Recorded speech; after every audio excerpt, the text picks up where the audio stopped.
rainy night in Nova as Villanova leads Penn number 6 over 24, 7-0 here at halftime. Well, it's a true oddity that Brett Gordon could become a third-generation Villanova quarterback.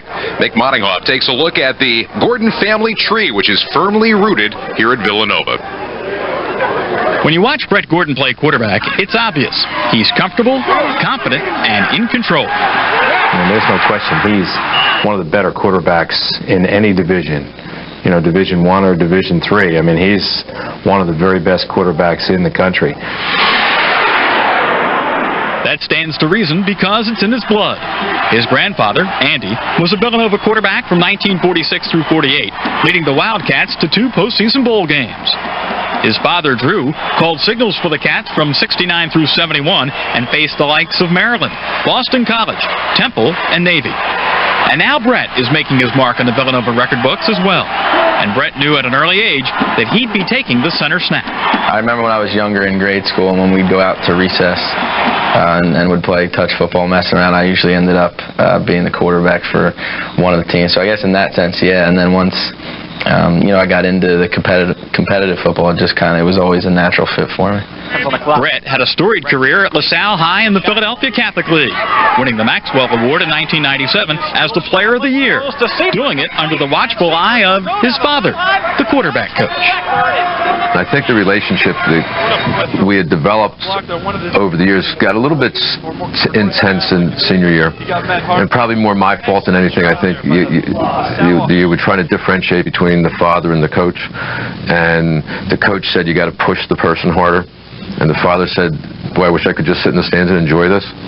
Then it was time for college. And believe it or not, Brett says he didn't feel the pressure to continue the family tradition at Villanova. No, it really wasn't anything like that at all. I think my dad stayed, he didn't really try to push me one way or the other in support of Villanova or against it. And I think that was good. He really allowed me to visit places and make my own decisions and go where I felt most comfortable. In all fairness to him as a person maturing and growing up, is you got to make a decision. And if I'm sitting there influencing it or trying to do something about it, I'm not really doing him any good. Still, only 2 schools were in the running for his services. Really, it came down to here in Lehigh. And, I like both places, but to me, Villanova just made more sense. Today, the father and son relationship is as strong as ever, and Brett says they talk daily. But since Brett has better numbers, does he get to do most of the talking? Well, that's the one thing. It is a different era in terms of we throw the ball a lot more now than they did when he was here. So, actually, he does most of the talking in the conversations. I just kind of take everything in.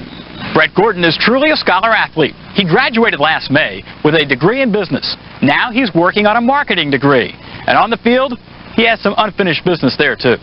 I know for me personally and the rest of the guys that were coming back, and even guys that I still talk to who left after last year, there is a sense of some unfinished business that we're hopefully, can take care of this season. Thanks, Mick, and our thanks to Brett Gordon in the rain here at Villanova. Wildcats lead 7-0 at halftime. We'll be back with halftime highlights and first-half stats here at Villanova Stadium in just a moment. Okay, I went to my eye doctor for a checkup. He's great, but the cost of contact lenses was out of control, so I didn't pay my electric bill that month. What's the worst that could happen?